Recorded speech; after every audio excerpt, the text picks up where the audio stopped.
So for question 2.8-4, says the brass eye bar in figure A has a diameter of dr equals 0.5 inch and is attached to a support bracket by a brass pin of a diameter of dp is 0.375 inch. If the allowable shear stress in the pin is 12 ksi and the allowable tensile stress in the bar is 18 ksi, what is the allowable tensile load?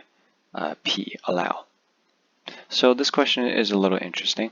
It involves comparison, sort of. So I give you two scenarios and you decide and you tell me which one I can use. And basically when you say P allow, it means it's the minimum. You compare the minimum of x or y, right? If it's x is smaller, then x is P allow. If it's y is P, then y is P allow, right? Okay. So first, let's just maybe do there's two components, right? First is this, the pin, right? And then the second one is the rod, right?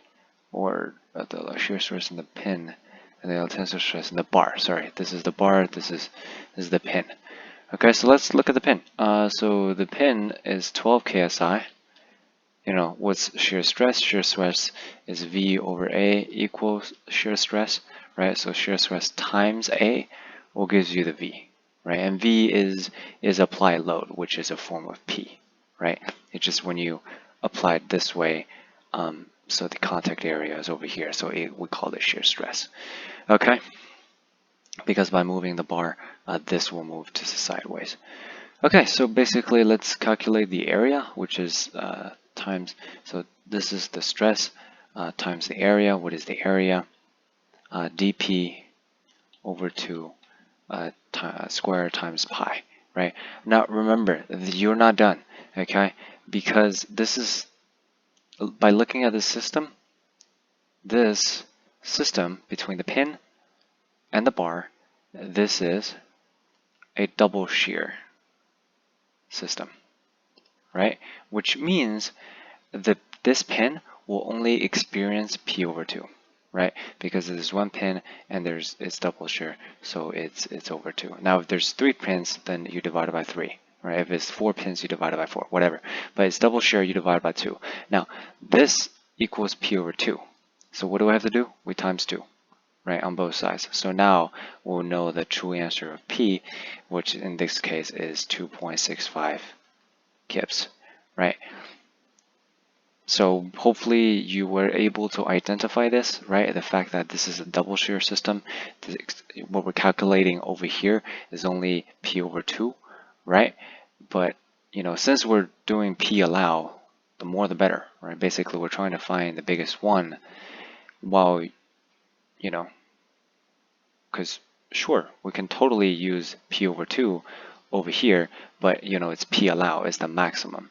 But at the same time, we don't want to break it, right? We want to find the maximum of the two, who is the smallest, because we don't want to break the system. Yeah. So looking at the bar, what is the bar? Bar stress is 18 ksi, right? Times area, remember, is P over A. This gives us normal stress. This is shear stress is normal stress. Symbols. What is A? A in this case is dr over 2 square times pi, right? And this case is normal stress is one area, one force. We don't have to care about anything else. We just do this and do the simple calculation. Punch out the numbers in your calculator. Excuse me. In the end, you should get a P equals somewhere around 2.53 kips. Now we do the minimum, right? We compare these. The mathematical way of writing it is, 2.65, 3.53, and then, write the units out. So obviously 2.65 wins. It's the smaller ones. So P allow is 2.65, right?